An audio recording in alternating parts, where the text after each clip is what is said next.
We are just logging a 20-acre piece here. This is a job that we didn't have planned, so we brought in just one machine to shovel log and to load. So we just got started this morning. The processor's up there working, and the 538 is staging a bunch of wood, getting ready and trying to get ahead for when trucks show up, trying to get the longest yarding done first.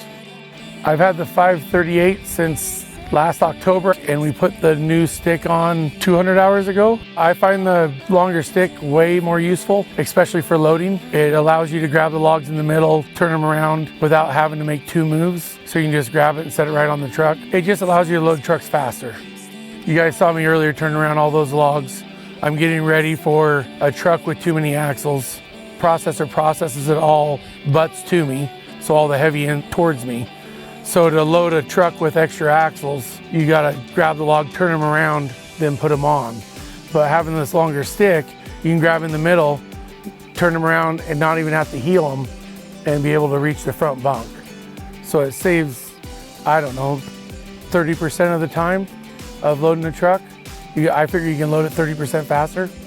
How smooth the hydraulics are. It's very well timed, and I love that it only burns not very much fuel. I burn 40 to 50 gallons a day, and I work at 10 or 12 hours every day. I feel like it's pretty dialed. I mean, the machine's very smooth. It's fast as you need it to be. If you want it to be faster, I think it'd be jerky. I run it in fast mode, and I figure once you can stay ahead of it, it's pretty smooth. The automatic fan turns on. I think I have it set at 1 hour, but it comes on the screen that it's doing it, and there is no heating concerns. Climate control is awesome. Never been uncomfortable in there. As far as the cab, I love the cab. You can get in it, you can stand up, you can do anything you want. The joystick steering I didn't even know about until I was walking a long ways and it said it, so I pressed it. It's pretty awesome. I mean, it takes a while to get used to, but it's nice for traveling long distances. The faster you get the truck loaded and then the machine and the truck pull ahead to get out of the way, the faster the other machine gets back to work. So I feel like by being able to load that much faster, I feel like it creates less downtime for the machine that is working with. I also feel like these machines are pretty light. They're very easy on the roads compared to a bigger machine in the winter just hammers the roads. Having a smaller machine on the road is a lot better. Peterson Cat treats me excellent. I mean, I can't honestly say that I'm treated better from any other company that I deal with. They go way out of their way, they make things happen. If I call them, they're on it. Product support guy is amazing. My 538 had some sort of issue. They couldn't do it remotely because of where I was at in Warm Springs. It's 4:30 at night.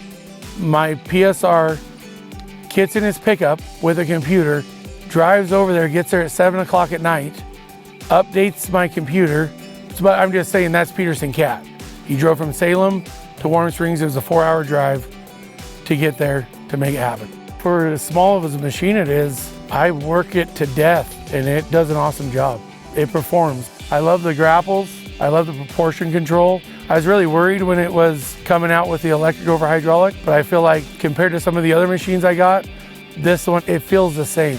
You guys got it figured out to where you have some feel still with the controls.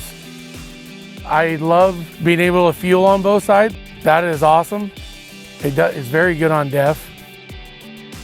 The difference between Cat and the other machines is this machine's still awesome in 5,000 hours, 10,000 hours. The other machines aren't built as well. And so they're not worth anything to trade in. They're not worth anything to use. I feel like Cat is known for longevity. That's one of the reasons why I buy Cat, but the other reason is Peterson.